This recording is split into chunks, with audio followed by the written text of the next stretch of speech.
En Zoom tampoco. En Zoom no se puede. Yo pensé que por Zoom iba. Háganlo por Zoom. No, no, por Zoom. Davidcito, por Zoom. Lo van a hacer ahorita, pues.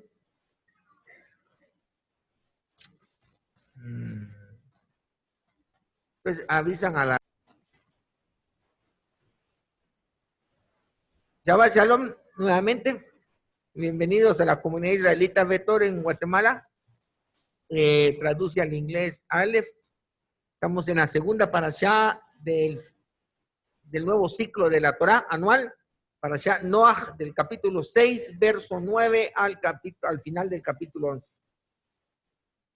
Estas dos parashot, les decía yo, son muy difíciles para mí porque de alguna manera al ser cabeza de un nuevo ciclo, el espíritu que va a llevar toda la enseñanza a lo largo de este año se puede palpar en alguna esencia en las primeras dos parashot que se da. La primera marcó un inicio distinto.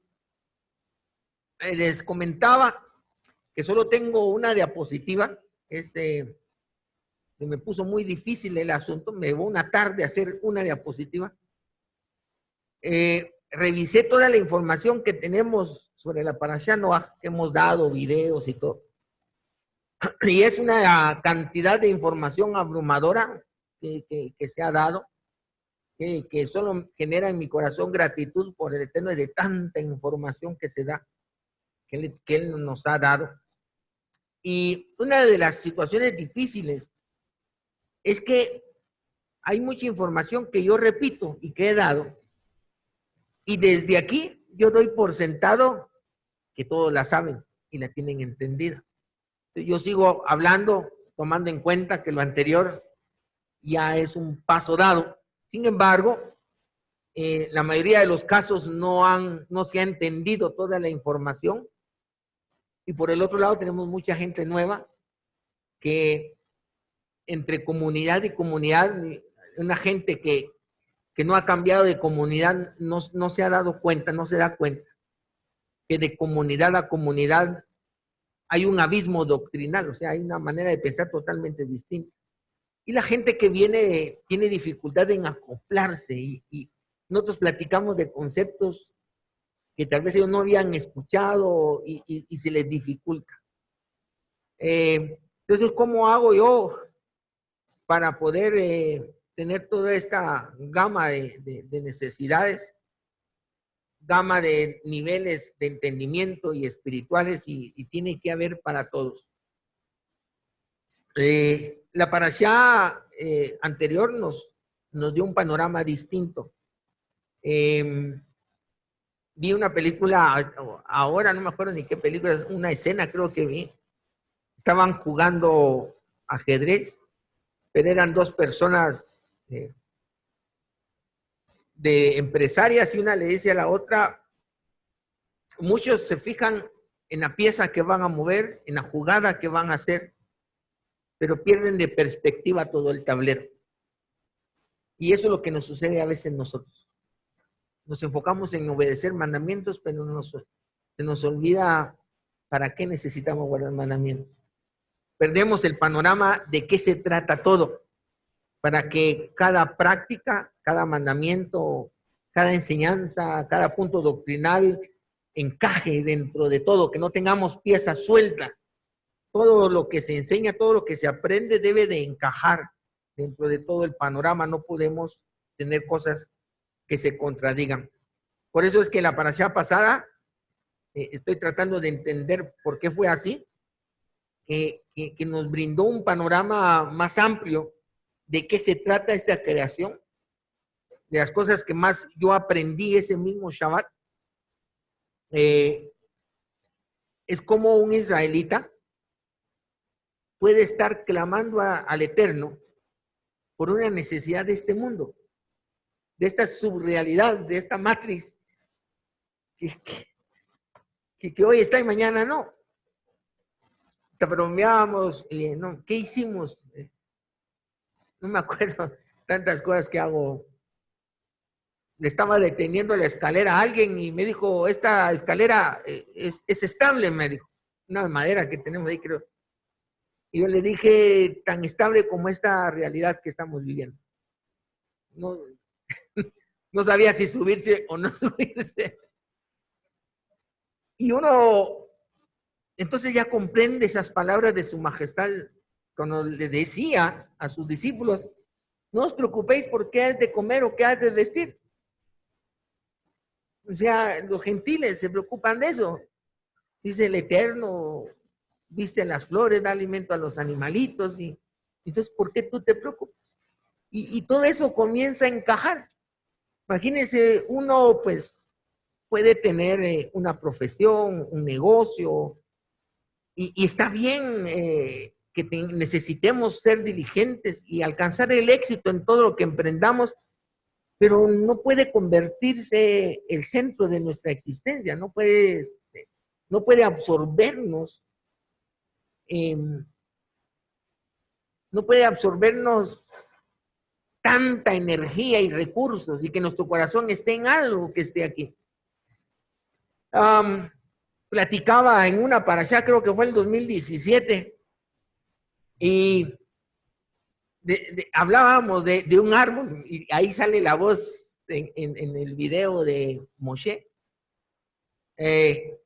Yo ponía el ejemplo de un árbol tiene tallo. ¿Qué hacemos cuando un fruto de una rama lo vemos que ya no tiene el mismo color, ya no tiene el mismo sabor, o tal vez no está creciendo suficiente? ¿Qué es lo que primero que hacemos? Pues tratamos de mirar si abonamos la tierra, porque al final la causa de que el fruto esté bueno o no es a través de la raíz que succiona los nutrientes. En ese Shabbat, en esa parashá, nosotros platicamos que así es el ser humano. La raíz, lo que nos sostiene, debe estar en el mundo espiritual. Dice que nosotros somos el árbol y cada una de las ramas podría ser la parte familiar, la financiera, la profesional, la de los negocios, y cada rama tiene sus frutos. Pero cometemos, decía en esa parashá la tontera, de que algún fruto de una rama, ya sea la familiar, la empresarial o la financiera, no está muy bueno, y lo primero que hacemos es sacrificar la raíz. Violentamos mandamientos, no guardamos los días de reposo que la Torá establece porque necesito trabajar más, porque necesito más dinero, porque necesito estudiar para un examen. Entonces, al final, lo que estamos haciendo es como que el fruto de esta rama, que es la profesional o la empresarial, no está bueno, y lo que trato de hacer es echarle abono a la rama en el tallo, ¿no? Y cuando el tallo va a absorber, hay que ir a la raíz, y nuestra raíz está en el mundo espiritual. Entonces, eso fue lo que yo aprendí en el Shabbat cuando uno comienza a ver el panorama completo, y de ahí ya podemos hacer un zoom a cada uno de los temas que nos habla la Torá. Pero hoy también traigo en mi corazón mostrar un panorama más general de lo que platicamos el Shabbat pasado, que tiene que ver con la Parashá Noah. Algo definitivamente hemos visto anteriormente. Sin embargo, como yo lo estoy viendo, no lo había visto y con exactitud, y por eso me cuesta escribir algo para poder transmitirlo. Espero que el Eterno me siga auxiliando para poder dar el mensaje correcto. La intención es que sepamos de qué se trata todo, que no tengamos nosotros nada ajeno. Cuando uno tiene todo el panorama, cualquier movida dentro del tablero, sabemos cuál es el objetivo y de qué se trata, para no desviarnos, que es lo que ha pasado con las religiones.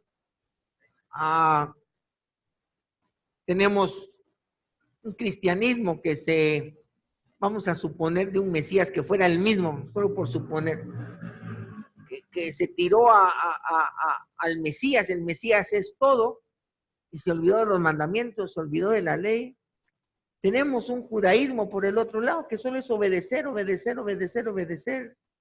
Entonces, como que los dos perdieron el norte, ¿no? O sea, a uno se le olvidó que la Torah se trataba de amor, de misericordia, de fidelidad. Se le olvidó de que nadie puede guardar la Torah. Y por el otro lado, el cristianismo perdió el norte y se les olvidó de qué los tenía que salvar el Mesías. O sea, se promulga una libertad, nos hizo libres, pero no saben ni de qué los tenía que liberar. Era del pecado, pero se les olvidó. Entonces, Efraín tiene que tener un panorama más amplio, a tal grado que hoy nosotros podemos saber por qué el cristianismo cree lo que cree, pues fuimos cristianos, ¿no? Y podemos decir, no estamos de acuerdo y su error está en esto y esto, pero entendemos la manera en que ellos razonan y por qué llegaron a esas conclusiones. Por el otro lado, ya con tanto años de estudiar del judaísmo, sabemos por qué ellos llegaron a esas conclusiones, conocemos su forma de pensar y podemos decir, no estamos de acuerdo con ellos, pero sabemos por qué piensan así, sabemos sus bases, su razonamiento y todo. Pero Efraín también tiene que construir su forma de pensar, su razonamiento.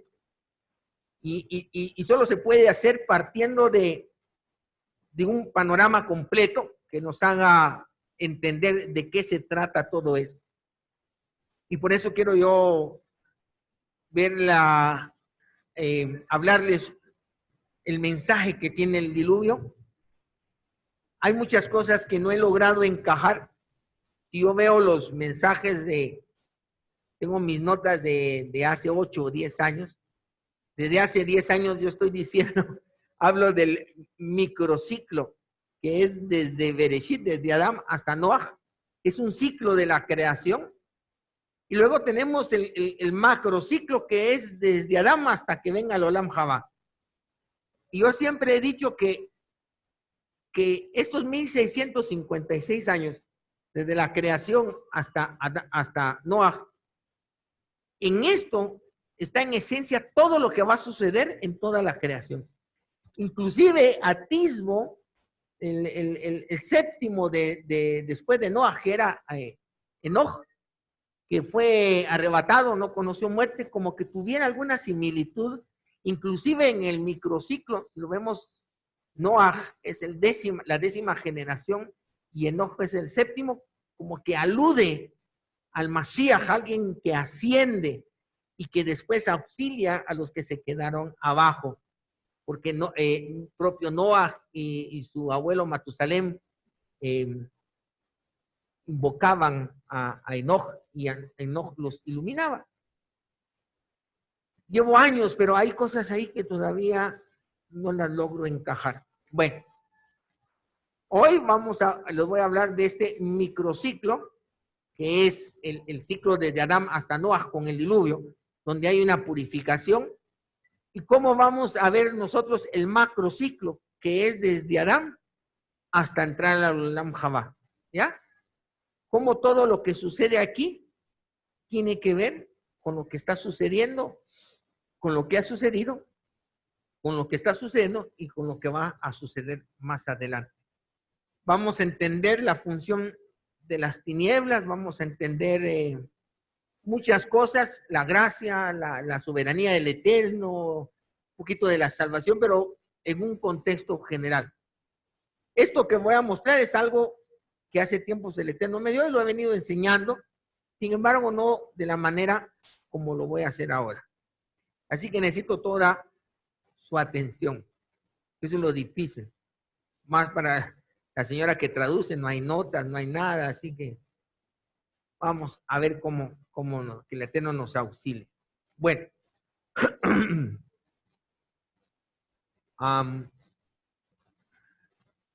¿No quiere?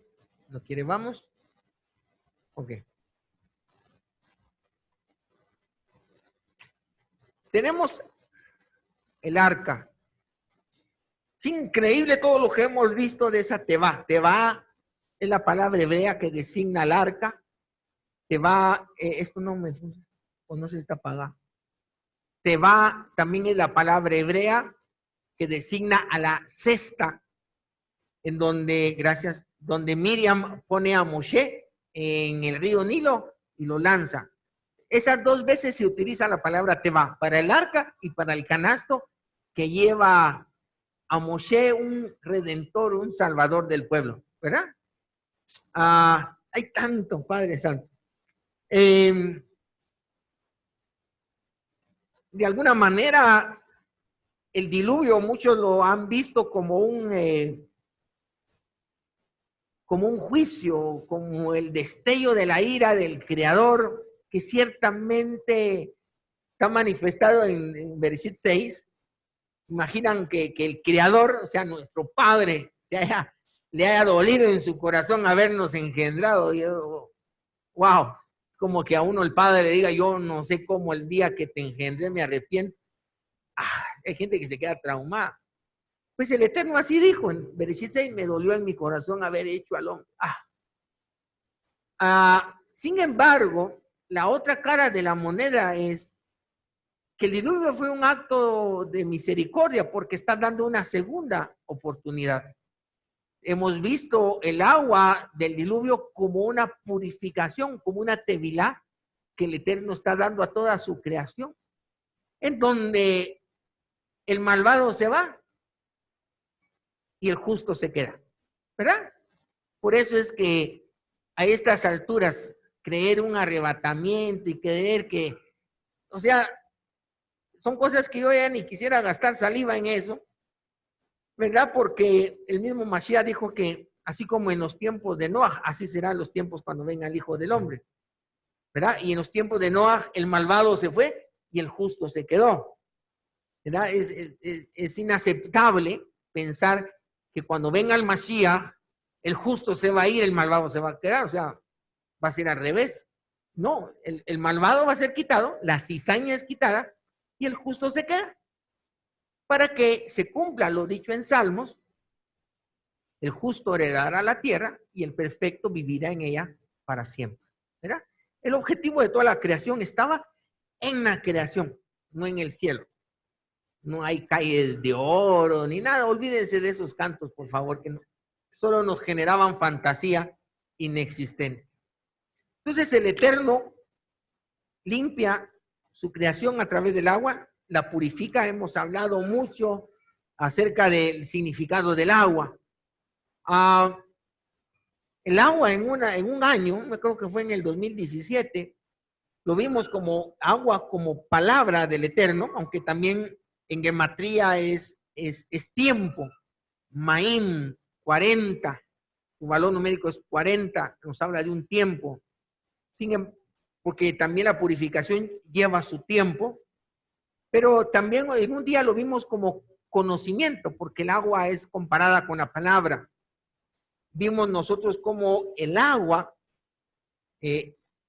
flotando en ella, Noah se salvó, mientras que esa misma agua ahogó a los demás. Es la diferencia entre un religioso que se jacta del conocimiento y se fundamenta en su conocimiento, pero se va a ahogar en su propio conocimiento. Mientras que los que utilizan el conocimiento de la manera adecuada pueden flotar y ser salvos.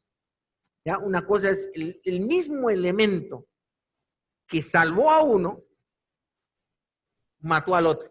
Eso es algo que la gente todavía no entiende.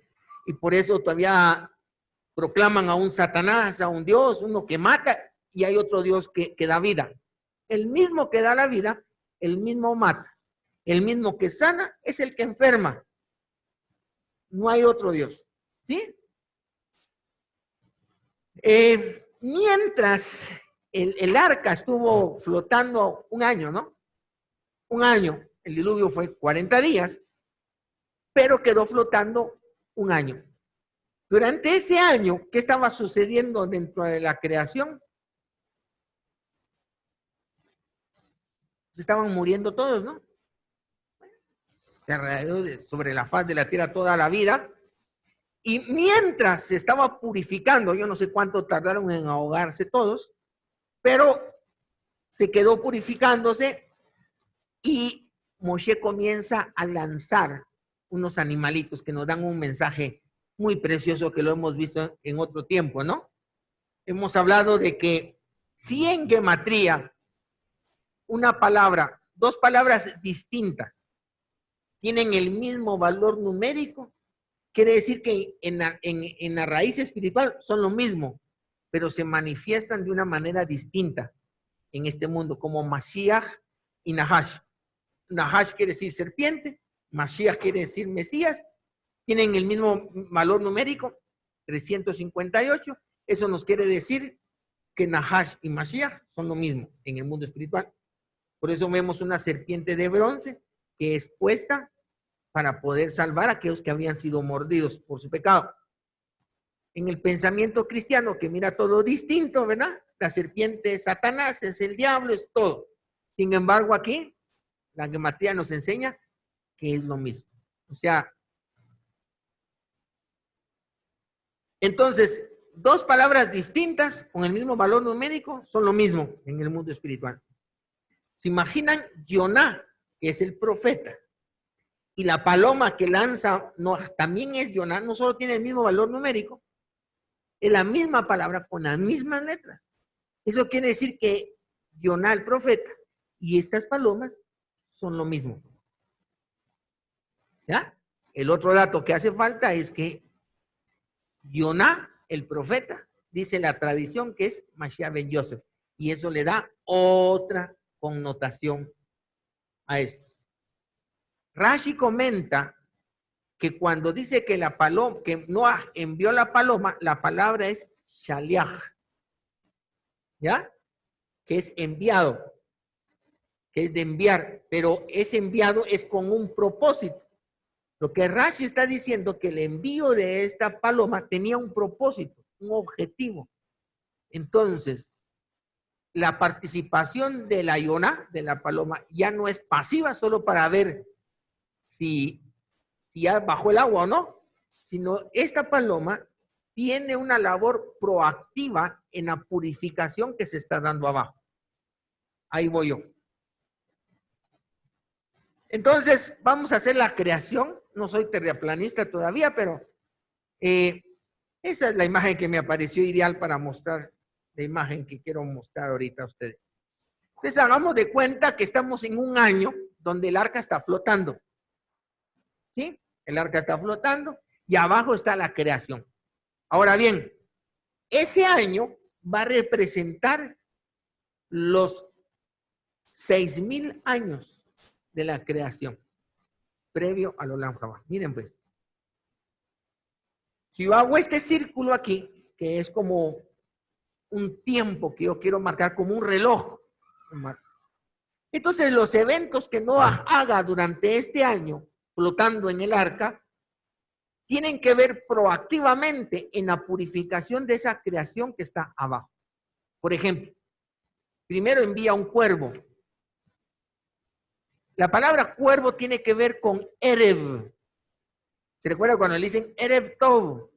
Es algo previo a. Por ejemplo, cuando cayó el sol, pero todavía está claro. Es Erev.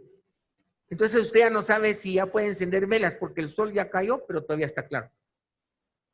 Van a pasar unos 20 minutos desde que el sol cae en el horizonte para que oscurezca. Ahí donde vamos nosotros a que si el Shabbat comienza con la caída del sol o con la noche. Para nosotros, la noche.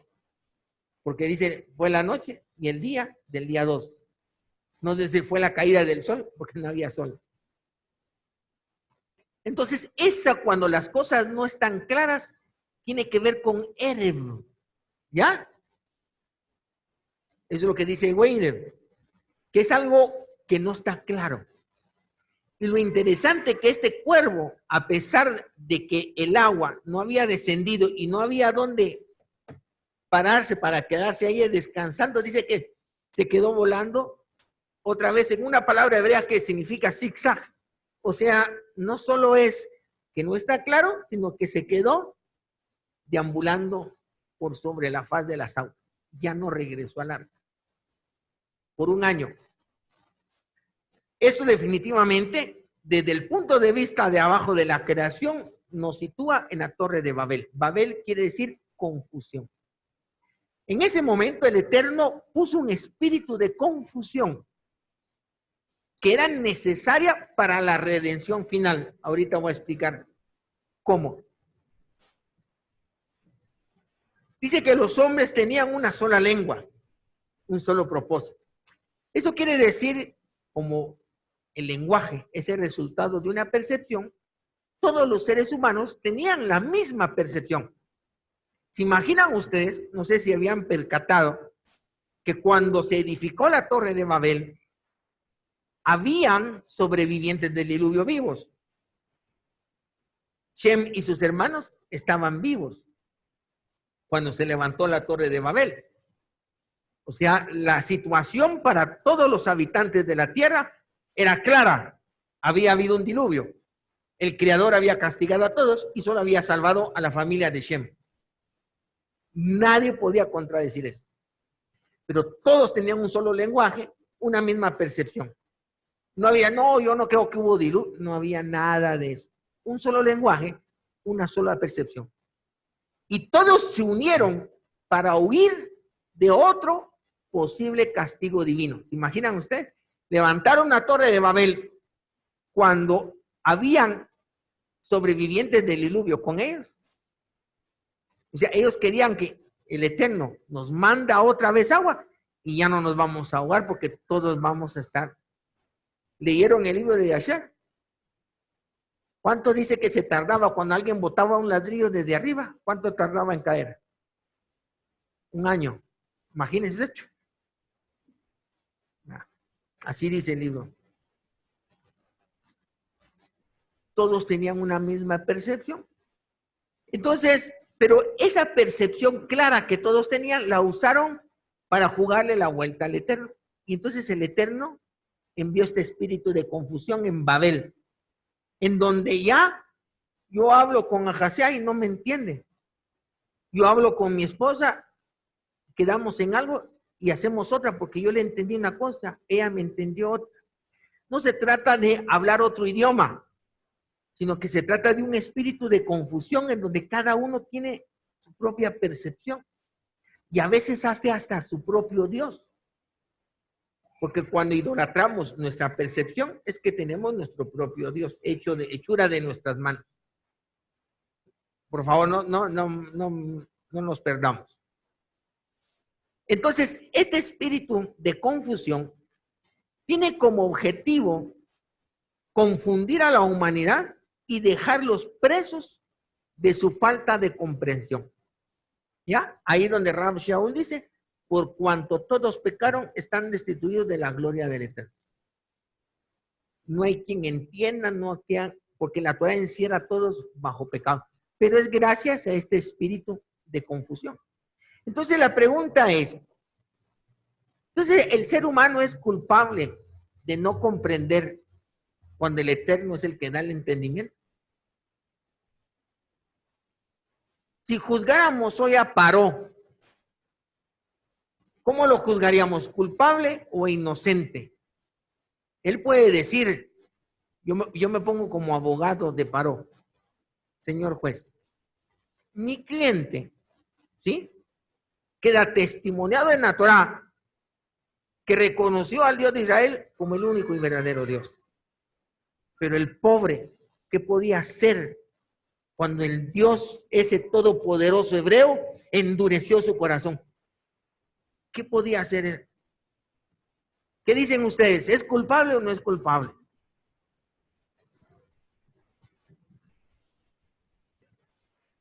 Tenemos que entender que cuando está este espíritu de confusión, el Eterno lo envía y prácticamente deja a su soberanía escoger a quién le quiere dar entendimiento y a quién no. ¿Sí? Porque ya quedó demostrado a través de la Torre de Babel que aunque toda la humanidad se ponga de acuerdo para subir al cielo, no lo van a lograr. Entonces todo quedó supeditado a la soberanía y gracia del Eterno. Es algo que en el judaísmo jamás lo van a ver ustedes. ¿Ya? Quedó supeditado a la gracia y soberanía del Eterno de ver a quién Él le quiere dar ese entendimiento. Ahora bien, entonces tenemos un evento que es la Torre de Babel. Entonces, imaginan ustedes, yo quiero transmitir, imagínense nosotros aquí en el centro de la creación.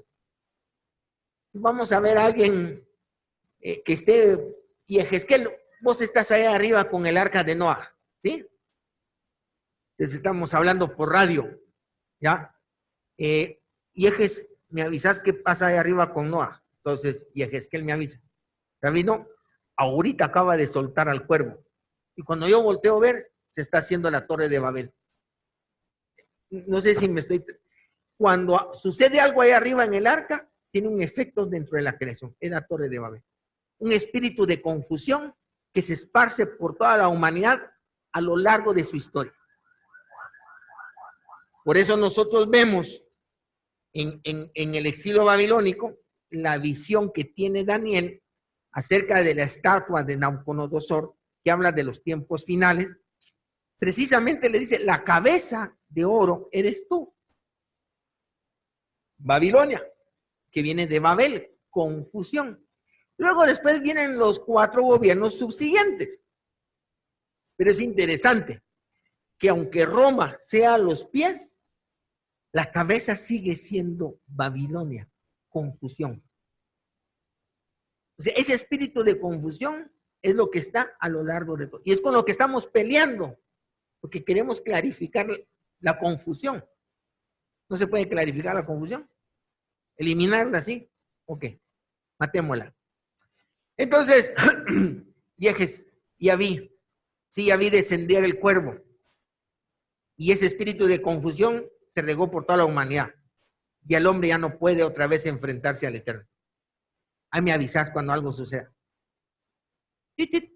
Rabino, sí, parece que va a enviar una paloma. Ahí me avisas. Imagínense, es que él está arriba en el arca.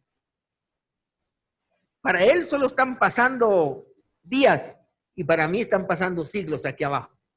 La relatividad del tiempo. Rabino, ya mandó la primera paloma. Wow. Yo me quedo a ver en la historia qué sucede con el envío de la primera paloma. ¿Qué pasó con esa paloma? Regresó, no encontró dónde posarse. ¿Sí? Dio una vuelta y regresó. Ok. Entonces yo miro aquí en la historia y ya vi la entrega de la Torá en el monte Sinai. Hubo un descenso. La Shejiná se manifestó. Se entregó una Torá, pero el pueblo no la recibió. Por eso la paloma regresó. Porque es mentira. El pueblo no ha recibido la Torá. Hemos aprendido nosotros que en el mundo espiritual la entrega y la recepción no son simultáneos. Por eso se habla de la Matan Torá, entrega de la Torá. No se habla de la recepción de la Torá.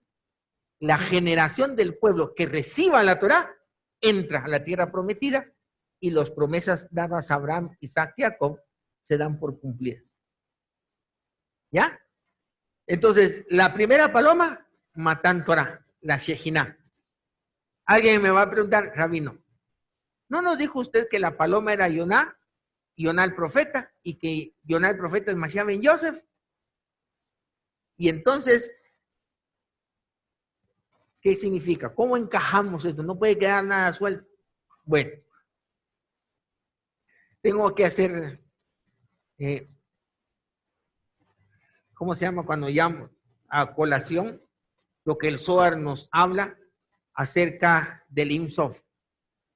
El Im-Sof nos habla de un tipo de midrash. El lenguaje del Zohar es midrashico, como una parábola, y nos dice, para que entendamos arriba, dice, existe un dueño del edificio y existe el arquitecto del edificio. El arquitecto hace todo lo que el dueño quiere. O sea, el dueño lo hace, pero a través del arquitecto. Dice, el dueño es el fundamento arriba y es el fundamento abajo. Está hablando del mundo espiritual. Y el arquitecto es el arquitecto arriba, pero es la Shejiná abajo. O sea que lo que bajó en el monte Sinai fue la Shejina, que esa es la función de la esencia del Mashiach previo a que se manifestara en carne. Por eso es que la Shejina que se manifestó en el Matan Torah representa el primer viaje de la paloma. Vino, pero nadie lo recibió y se regresó. Y Jezquiel, por favor, ¿me avisas cuando haya otro movimiento ahí arriba? Sí, rabino, sí, le informo, me dice Jezquiel. Hubiéramos hecho esa dramatización, ¿verdad? Le informo que Noah está a punto de enviar otra paloma. Estaré pendiente de Jezquiel, gracias, cambio. Y Jezquiel me dice, acaba de soltar la segunda paloma. Si yo comienzo a ver en la historia qué está pasando con esa segunda paloma y no la vi. No hubo algo tan dramático como la Torre de Babel. No hubo tan dramático tampoco como el Matan Torah, que fue un espectáculo. Rabino, ya regresó la paloma. Y yo me quedo y no vi nada. Y Jezquiel, ¿tenés alguna información extra, por favor, que me ayude? Sí, rabino. Regresó con una hojita de olivo en el pico. Rashi me dice que por traer una hoja de olivo cuyo sabor es amargo, nos habla de un sacrificio. Entonces yo ya situo Mashiach ben Yosef. Hace más de 2000 años hubo un sacrificio ahí. ¿Y con qué ungen al ungido? Con aceite. ¿Aceite de qué? De olivo. O sea que esa hojita tiene que ver con ungido, pero también tiene que ver con sacrificio.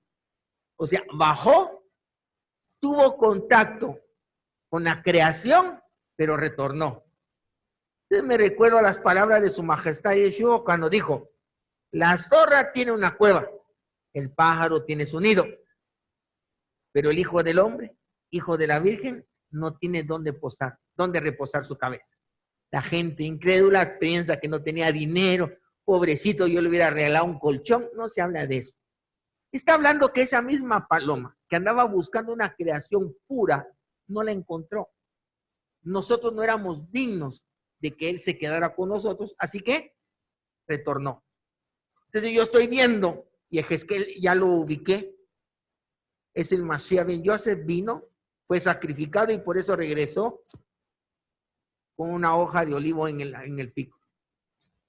Enterado, cambio fuera. ¿Ya?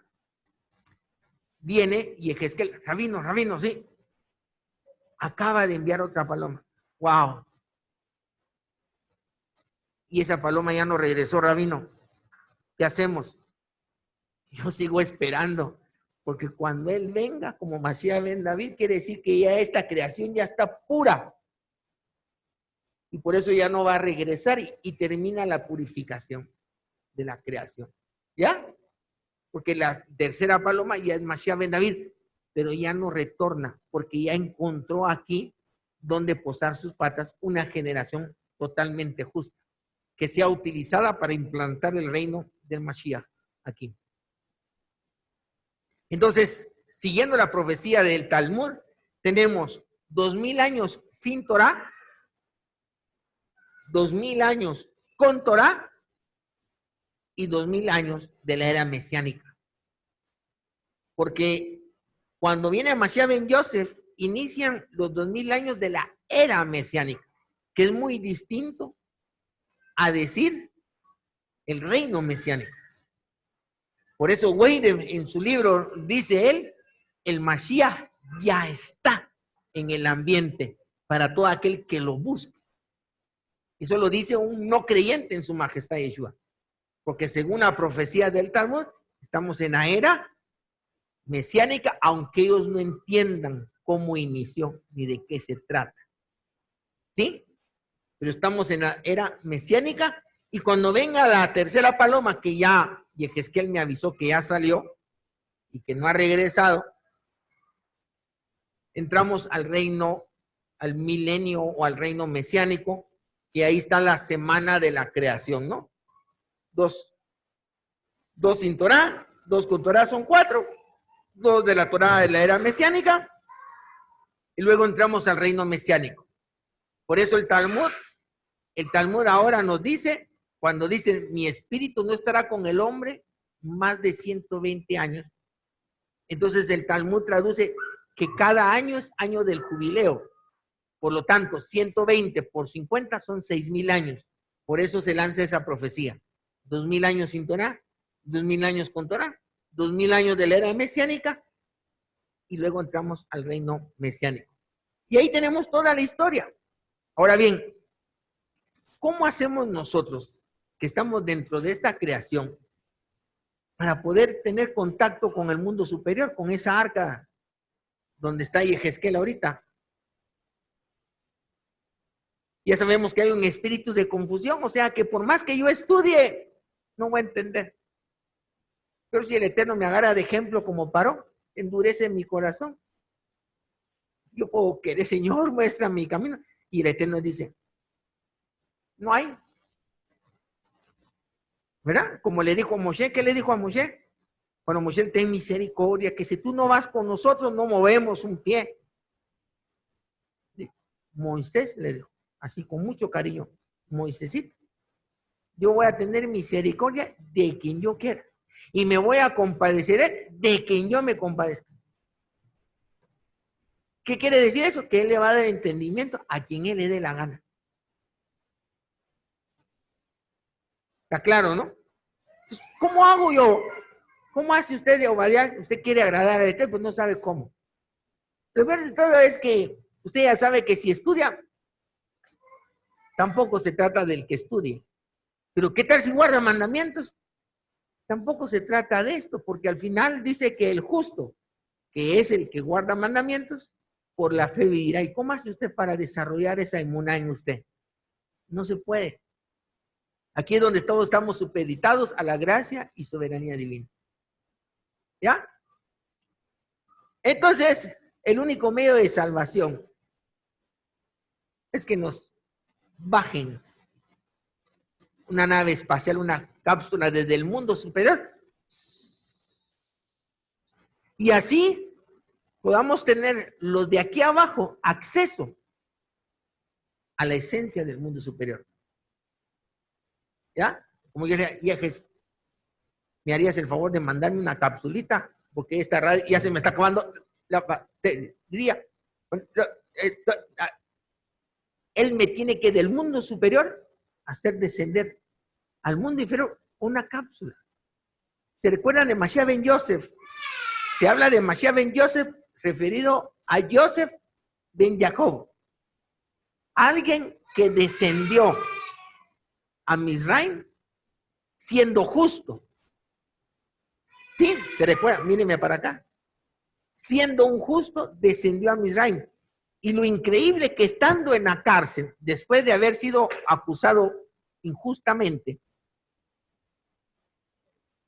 todavía la Torá dice, y el Eterno estaba con él y lo prosperaba en todo.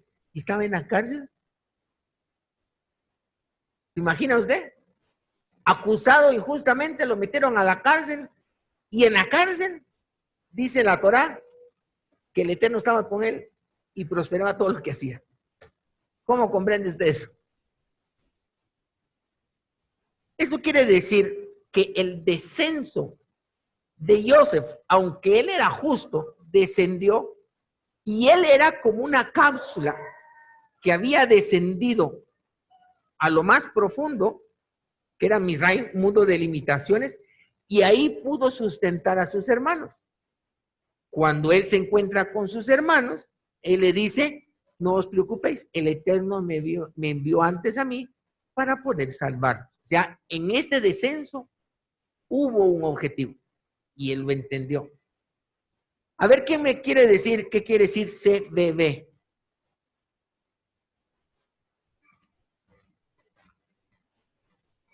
¿Cuál es nuestro objetivo? Según la parashá pasada y esta, accesar a ese mundo superior, alimentarnos de ese mundo superior y recrear ese mundo superior en el mundo inferior a través de nuestros actos. ¿Estamos bien? Pero no lo podemos hacer a menos que descienda una cápsula. Y esa cápsula dice CBB.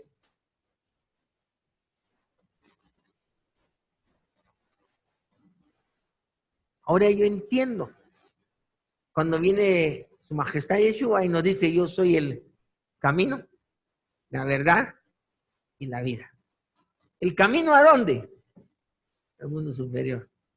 La verdad en una subrealidad en donde impera el espíritu de confusión, que es lo que andamos buscando. La verdad. O sea, que Él es la salvación dentro de este espíritu de confusión. Y la vida. ¿Por qué? Porque los que estamos abajo estamos muertos. A menos que nos liguemos a algo que nos dé la vida que está en esa cápsula. Por eso es que Su Majestad Yeshua es el único recurso que tenemos. Llegábamos a esta conclusión antes cuando decíamos, si Su Majestad Yeshua no es el Mashiach, supongamos que estemos equivocados, ¿qué opción tenemos? Traigan a los ángeles azules y llamamos la parranda. ¿Para qué tanta restricción? Si las promesas del Eterno no se cumplieron y el Eterno abandonó a su pueblo. No tenemos templo. ¿Cómo podemos expiar? Si Yeshua no es el Mashiach, vámonos de parranda. No hay manera de expiar porque sin sangre no hay redención de pecado. Y no hay un templo, no se pueden prestar sacrificios. La única opción que tenemos es que Él verdaderamente sea. Y por eso es que nos jugamos todo ahí. Él es o es. Porque el Eterno no pudo haber faltado a su palabra. Y todas las profecías se cumplieron. No hay un templo, pero tenemos sangre, tenemos cordero, tenemos sacerdote, tenemos templo en Él. Por eso es que para Efraín, Mashiach ben Yosef se convierte en el sustento de nuestra existencia. Nos tenemos que aferrar a Él lo más posible, como dice el libro de la claridad, porque Él es el fundamento de todas las almas. ¿Se imaginan que yo me quedé asombrado cuando vi un video de la Parashá Noaj, no me acuerdo de qué año de todos los que vi, donde leemos en el Zohar que dice que el pacto estaba encarnado en Noaj. O sea, nos está hablando otra vez del árbol que es fruto y que da fruto. En esa oportunidad vimos a Noaj como el Mashiach, porque son las aguas de Noaj y hay tanto que nos habla sobre Noaj. Valor numérico 58, quiere decir reposo. Una cantidad enorme de información que para qué la repito. A ver, alguien, ¿tenés Google? O tenés, búscame consciente, definición de consciente. ¿De qué nos sirve a nosotros? ¿Le traes un micrófono? ¿Podemos usar este? ¿De qué nos sirve tener tanta información si no la podemos manejar? ¿De qué nos sirve tanta información si no sabemos al final de qué se trata toda la creación? Entonces yo me pongo en un dilema si transmito más información o lo que verdaderamente me interesa es que tomemos conciencia. ¿Cuál sería la primera acepción? Alguien que está en pleno uso de sus facultades mentales. ¿Otra? Una persona consciente. Y cuando dice cuando sus pensamientos y sus actos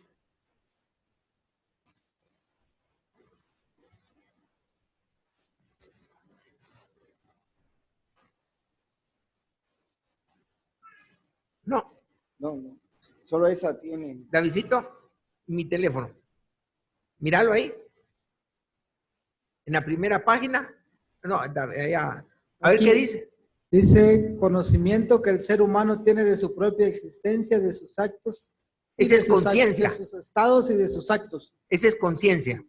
Consciente. Son una persona con conciencia. abajo de donde se escribís para búsqueda de Google, hay una ventanita que dice diccionario de Google, dale ahí. Ahí aparece mi última búsqueda. Ahí está consciente. ¿Me hace favor de llevarle el micrófono a la bici? Entonces yo me digo, ¿para qué necesita Efraín tanta información si al final lo que necesitamos es estar conscientes de qué se trata todo? Para cuando nos pregunten, podamos saber por qué guardamos mandamientos, por qué creemos en su majestad Yeshua, por qué es necesario creer en su majestad Yeshua. Y por eso podemos entender cuando dice Yohanan, el que no tiene al Hijo, no tiene al Padre. Ya casi que me insultan cuando pongo en Facebook ese texto, porque mucha gente idolatra al judaísmo, que porque guarda mandamientos Dios está con él. Es mentira. Si no tienen al Hijo, no tienen al Padre. Decime, David. Que siente, piensa y actúa con conocimiento de lo que hace. Que piense, sienta y actúa Con conocimiento de lo que hace. Con conocimiento, o sea, con conocimiento de lo que hace. Eso quiere decir de una persona que sabe lo que está sucediendo en su vida, que está consciente de lo que está sintiendo, por qué lo está sintiendo y por qué hace lo que hace. En una coherencia, en armonía con todas las escrituras, con todas las profecías, las de Daniel, Jeremías, Ezequiel, y que todo encaja como una realidad en su interior. Una persona que es consciente, que tiene ese conocimiento de lo que es, decía, pleno uso de sus facultades. ¿Cómo podemos nosotros estar conscientes cuando no tenemos el panorama completo de lo que está sucediendo? ¿Para qué era necesario que el Mashiach, como yo les decía, si solo se trata de obedecer mandamientos, ¿por qué Mashiach tuvo que ser sacrificado? ¿Por qué no descendió? ¿Se imaginan ustedes? A mí me hubiera gustado un plan B.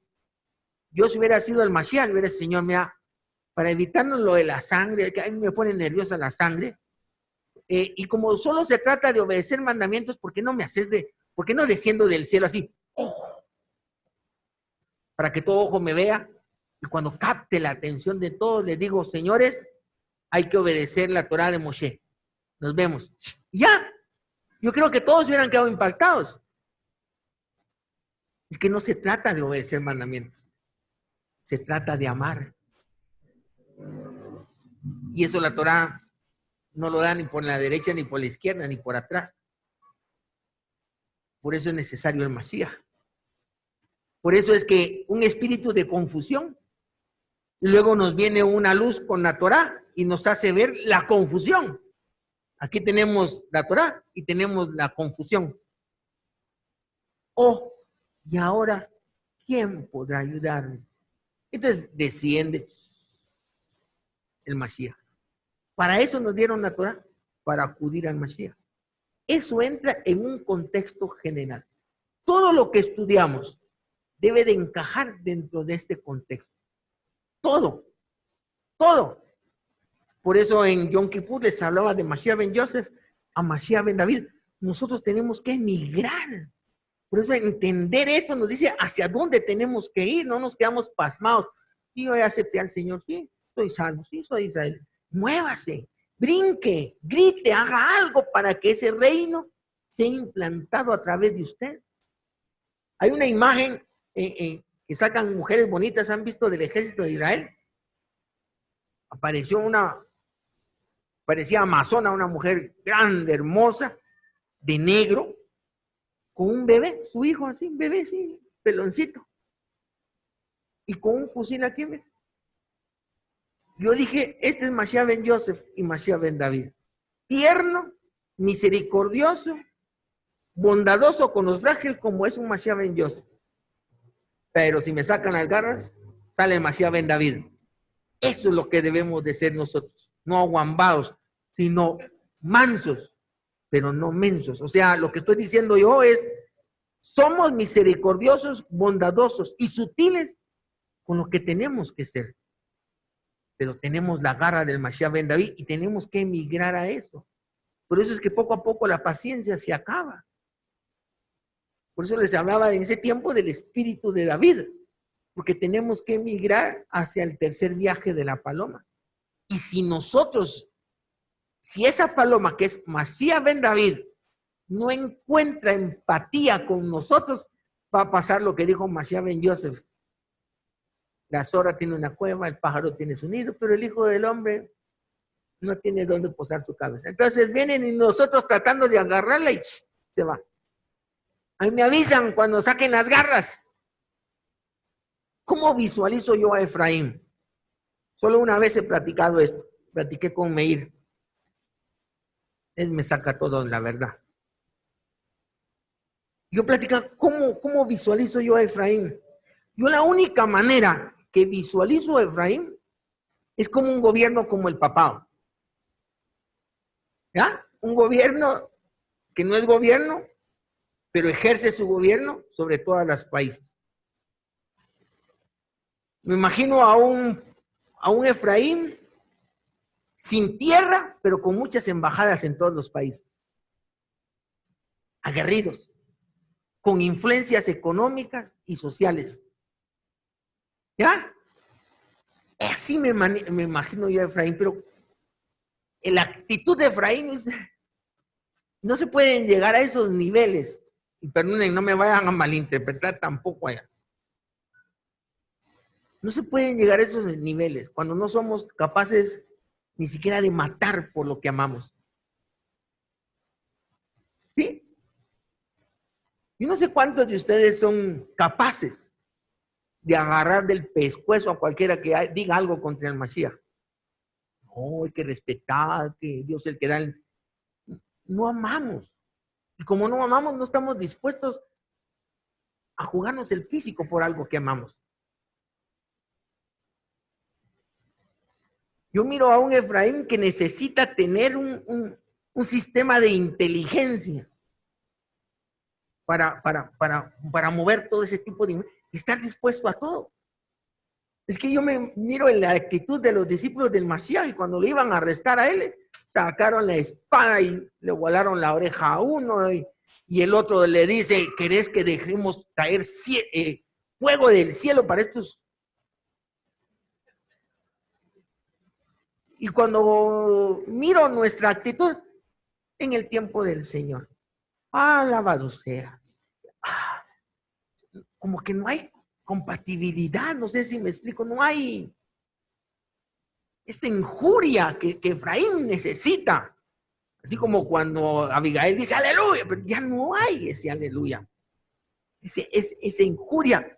Pero yo no puedo ver a un Efraín que ejerce la primogenitura sobre un pueblo que fue delegado para reedificar el sistema legal de un pueblo, para dirigir la redención final, para ser testigos y representar al Mashiach con una actitud servil. No lo hallo. La verdad, no, y por eso mi necesidad de hacer que el espíritu de Efraín migre, que crezca, que valore lo que se le ha dado, porque en medio de una creación llena de confusión, el que recibe la luz lo tiene todo. Pero no valoramos lo que se nos ha dado. Y por eso sentimos empatía por el que vive en las tinieblas. ¿Ya? Por el manto gris que siempre les digo yo que nos tiraron en el cristianismo. Todos somos hijos de Dios. No hay que matar ni siquiera a un animalito. Ay, no comamos carne porque pobre la vaca la van a matar. ¿Cómo vamos a llegar a Mashiach ben David con esa actitud? ¿Sí? Yo me imagino a Efraín hablando con un perro, hablándole, y que cree que le entiende. O sea, ¿se imaginan ustedes el Efraín que estoy viendo yo? ¿Cómo se llama ese sistema de inteligencia que tiene el pueblo de Judá? El Mossad. ¿Se dan cuenta? Ustedes miran al pueblo judío, el pueblo judío es noble, es pasivo. Sí, la verdad, le da agua, le da luz a la franja de Gaza, de donde mismo le están tirando proyectiles. O sea, los jefes de esos, sus enemigos, se enferman, ellos los llevan al hospital. Ellos son nobles. Pero cuando se defienden, O sea, no se tientan el alma. ¿Y por qué nosotros sí? ¿Por qué nosotros no tenemos los pantalones? ¿Por qué? Platicaba con los jóvenes. ¿Se recuerdan cuando platicábamos la clase pasada? Cuando el Mashiach les dice a sus discípulos, cuando vayan y se recuerda, cuando vayan a un lugar, a una ciudad, escojan un hogar digno. Y si el hogar es digno y lo reciben bien, la paz de ustedes quedará con ellos. Pero si no, sacúdanse. ¿Sí? ¿Qué crees? ¿Qué está diciendo ahí el Mashiach? Dígame alguien, ¿qué está diciendo el Mashiach ahí? Dígame, Mijaya, ¿qué está diciendo el Mashiach cuando dice, cuando salgan de esta casa, sacúdanse el polvo de las sandalias y la paz de ustedes se irá con ustedes?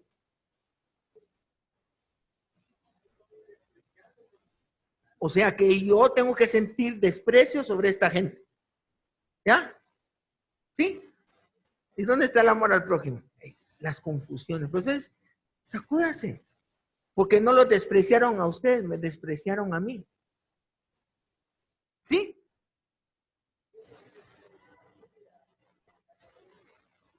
Todo el que no quiere nada de Torah y todo lo que no quiere nada con su Mashiach.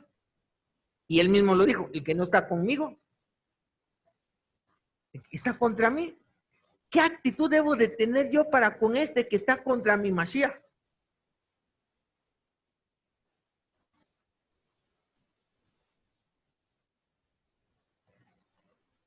Pero ¿por qué no sentimos eso?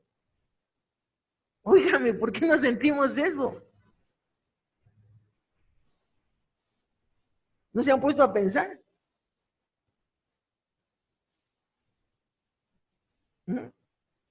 Vimos en esa clase, dice, bástale al discípulo ser como su maestro. Explicamos los grados de maestro y todo. Porque el discípulo está ligado al maestro.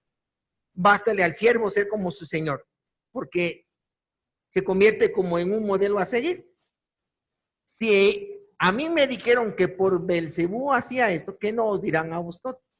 O sea que está ligada el alma del maestro con el discípulo o del amo con el siervo. ¿Sí?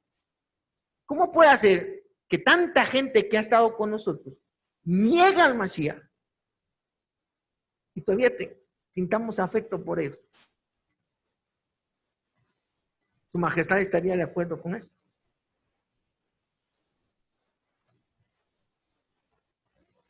Porque esos principios y esos valores no son nuestros. No hemos entendido de qué se trata todo. Eso es lo que yo quiero que entendamos, porque no hemos valorado lo que el Eterno nos ha dado. Y por eso vemos como iguales a aquellos que desprecian lo que el Eterno nos ha dado. No somos iguales. Y no quiero generar una actitud clasista, pero no somos iguales.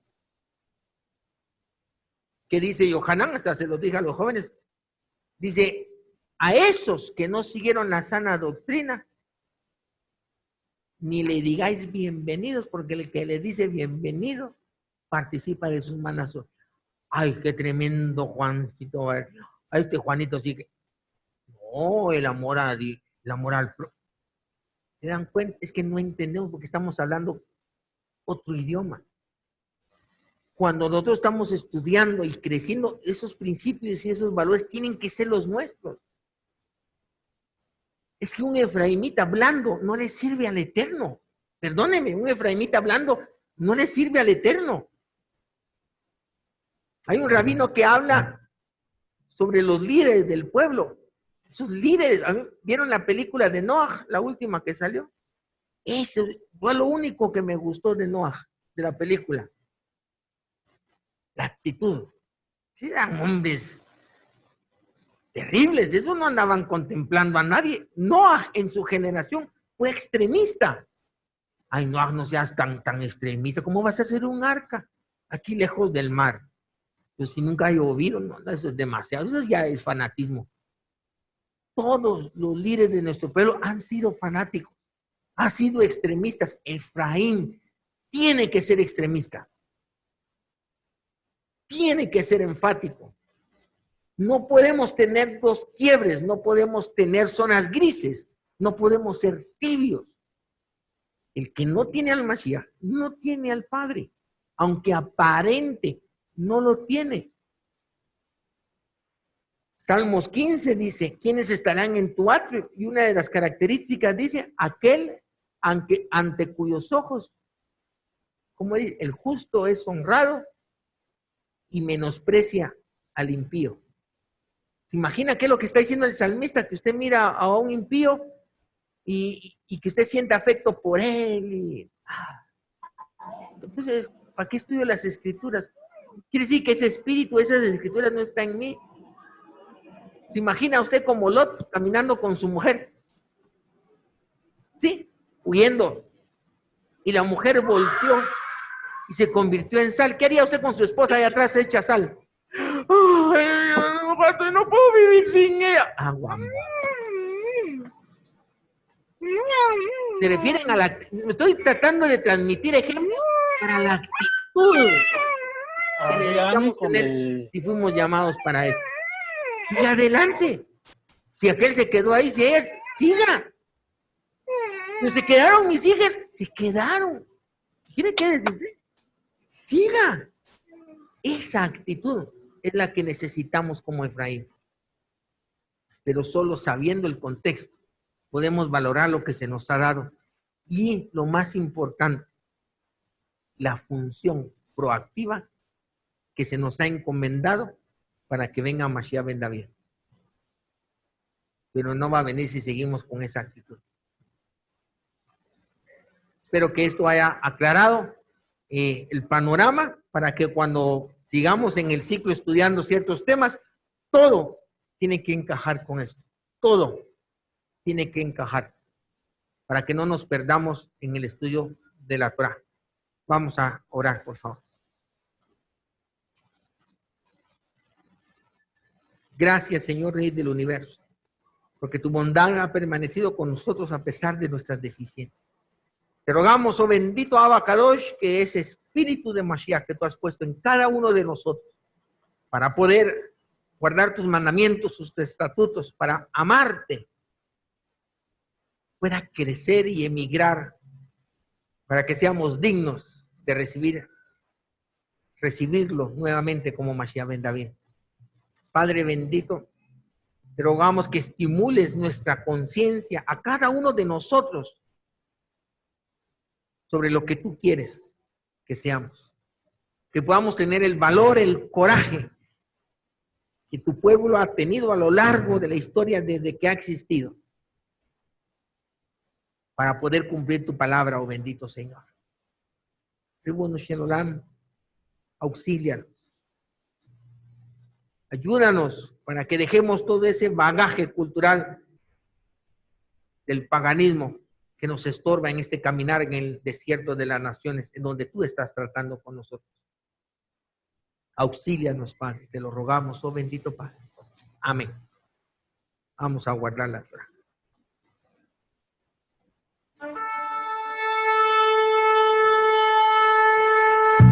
En aquel día en Jerusalén celebraremos todo Israel, que todo el mundo escuche nuestra voz, no estamos muertos y cantamos, soy Efraín, Efraín, Efraín, Efraín, Efraín, Efraín. Estamos listos para recibir al Rey. La tribu de Judá y la tribu de Efraín, un solo pueblo que su duelo. Pero al fin despertará, eran las luces de Jerusalén. Efraín, Efraín, Efraín, Efraín, Efraín, Efraín. Estamos listos para recibir a Rey.